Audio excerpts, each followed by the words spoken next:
Hello friends, मेरा नाम है राकेश सैनी। दोस्तों, ये जो श्रृंखला चला रहे हैं हिस्ट्री में, आज अपना टॉपिक्स रहेगा राष्ट्रकूट वंश। ये एग्जाम की दृष्टि से काफ़ी इम्पोर्टेंट वीडियो रहने वाली है। आपसे निवेदन है, हमारी वीडियो को अपने दोस्तों में शेयर करें और हमारे चैनल को सब्सक्राइब अवश्य करें।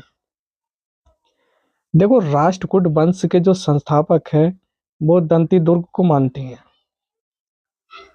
ये दक्षिण भारत के छोटे छोटे राजवंश हैं और उन राजवंशों में जो छोटे छोटे राजाएं हैं, जो एग्जाम की दृष्टि से जो पॉइंट बनेगा इनसे, उन क्वेश्चनों को इस वीडियो में डिस्कस करेंगे।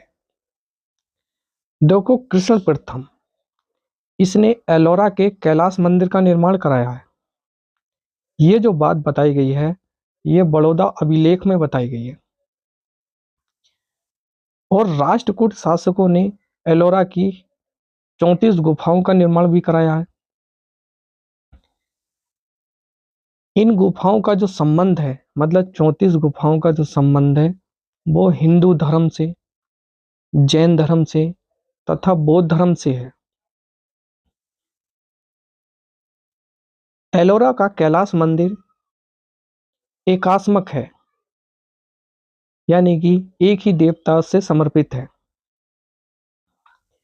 अगला कृष्ण प्रथम से जो अगला शासक आता है उसका नाम है ध्रुव। इनकी उपाधि जो थी धारावर्ष है। इसके बाद अमोघ वर्ष आते हैं।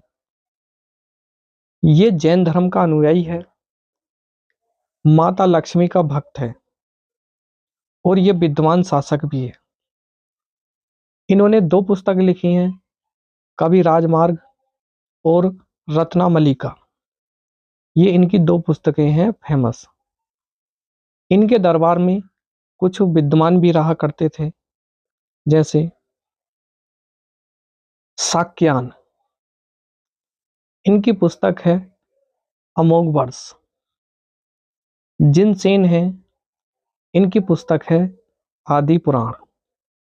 महावीराचार्य हैं, ये गणित सार संग्रह लिखी है इन्होंने। ये बताते हैं कि अमोघ वर्ष की पुत्री चंद्रोबल्वे को रामचूर द्वाप का राजस्व मिला था, यानी कि वहां के शासक मिला था। अगला जो राजा आता है वो आता है कृष्ण तृतीय। इसने तब कोल्लम के युद्ध में चोल शासक जो परांतक प्रथम है उसको पराजित करा है। इसके बाद नया वंश आता है पाल वंश। तो पाल वंश के जो संस्थापक हैं वो हैं गोपाल। इनमें क्या हुआ, ये चुनाव लड़ा गया था तब जीते थे। ये प्रजा में चुनाव हुआ तो ज्यादातर प्रजा ने जो है गोपाल को ही चुना। पाल वंश का जो अंतिम राजा था या अंतिम वंश है ये, उन्होंने बौद्ध धर्म यानी कि महायान को संरक्षण दिया था, यानी कि सेव करा था, बचाया था उनको। इसने अंतोदपुरी बिहार का निर्माण कराया है। इसके बाद आते हैं पाल वंश के संस्थापक गोपाल के बाद धर्मपाल।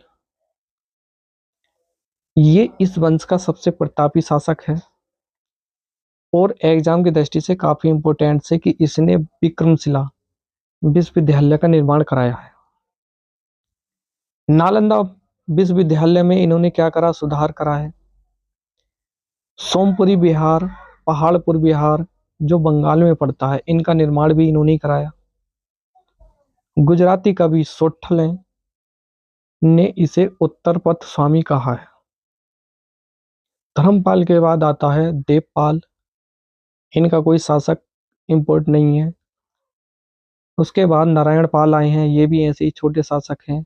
उसके बाद आते हैं महिपाल।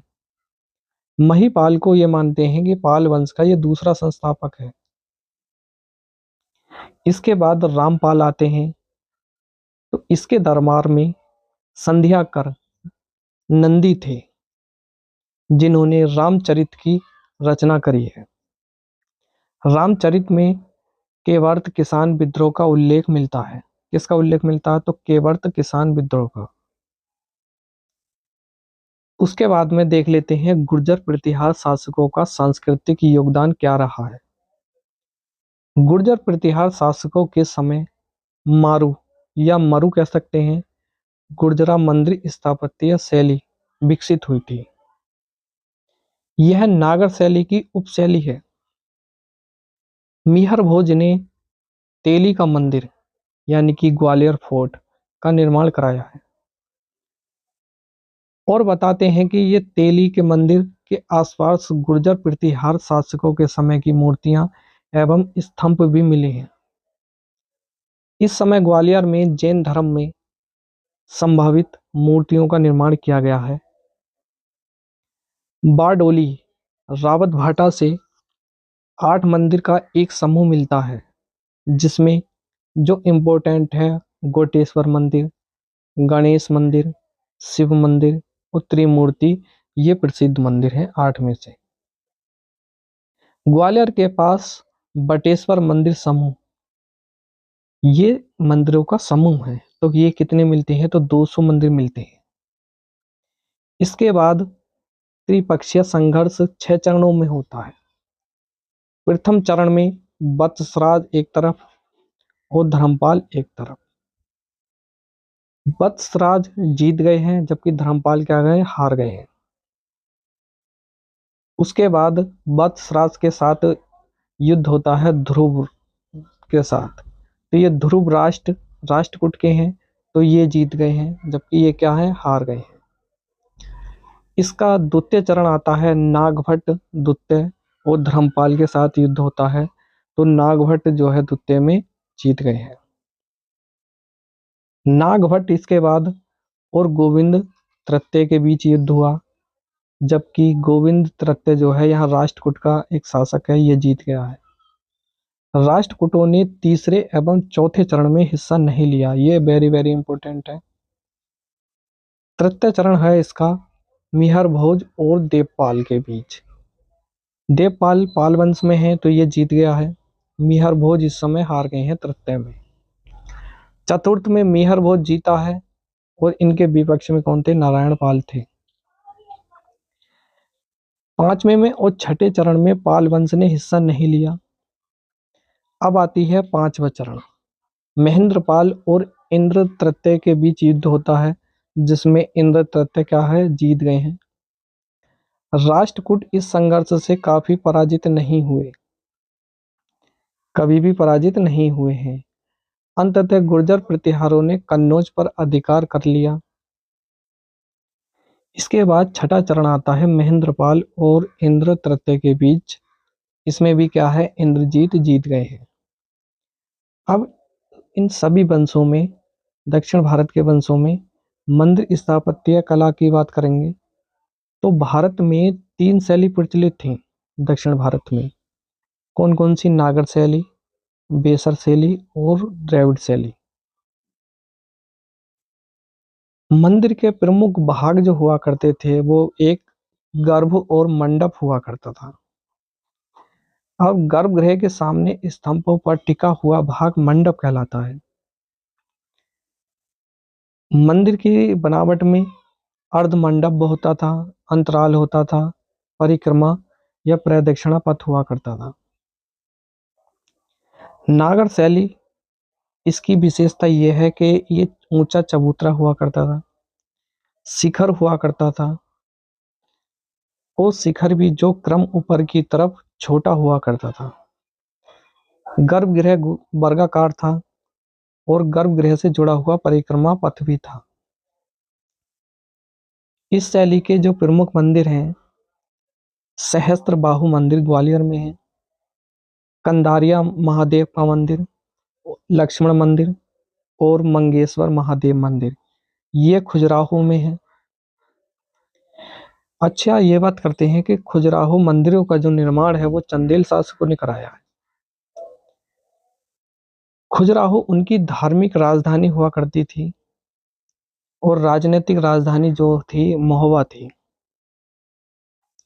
अब द्रविड़ शैली की बात करें तो द्रविड़ शैली की में जो विशेषता है वो विशाल प्रांगण थे, भव्य गोपुरम थे, पानी का तालाब, वर्गाकार गर्भगृह, ढका हुआ प्रदक्षिणा पथ था।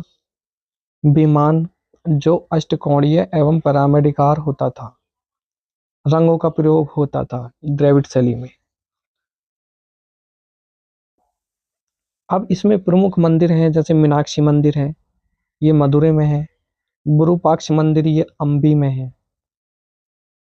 अंत में बात करें बेसर शैली की। बेसर शैली जो है होती थी, ये मिस्र होती थी। नागर शैली, देखो निर्माण नागर शैली का है, अलंकृत जो है द्रविड़ शैली का है। तो बेसर शैली दो शैलियों से मिलकर बनती है, नागर शैली और द्रविड़ शैली। इसमें प्रमुख मंदिर जैसे होयसलेश्वर मंदिर। दोस्तों दक्षिण भारत के जितने भी ये राजवंश हैं, जितने ने भी शासन करा है, ये इस वीडियो में मैंने समाप्त कर दी है। अगली वीडियो में लेकर आऊंगा मध्यकालीन भारत। सबसे पहले किसने आक्रमण करा और क्यों करा था, इस बारे में अगली वीडियो में देखेंगे। तब तक के लिए धन्यवाद।